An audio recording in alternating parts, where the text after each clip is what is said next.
Good morning সবাইকে। বন্ধুর বাড়িতে পরের দিন সকালবেলা ঘুম থেকে উঠে দেখি এত সুন্দর একটা মনোমুগ্ধ করা পরিবেশ। তারপর রান্নাঘরে গিয়ে দেখি ও চা বানিয়ে নিচ্ছে। অনেকদিন পর আমরা দুজনে একটু চায়ের আড্ডায় বসবো। এদিকে ওর মেয়ে মিষ্টির দুষ্টুমিটা দেখুন, ও আমাদের মতো সকাল সকাল উঠে পড়েছে।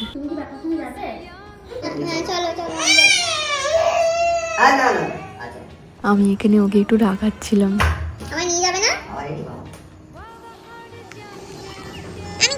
আজ দুপুরে স্পেশাল মেনুর জন্য ওরা বাজারে যাচ্ছে, সঙ্গে মিষ্টিও যাচ্ছে।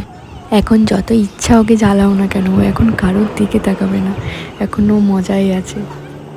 ওই যে ওরা এখন বাজারে চলে যাচ্ছে, দুজনের মাঝখানে মিষ্টি তো পুরো ঢেকেই গেছে, ওকে তো এখন খুঁজে পাওয়াই যাচ্ছে না। এবার দেখাই আমার বন্ধুর আদরে যত্নে ভালোবেসে লাগানো কিছু গাছপালা, কত সুন্দর করে সাজিয়ে রেখেছে তাই না। ওরা বাজার থেকে চলে এসছে, এবার হচ্ছে ব্রেকফাস্টের পালা।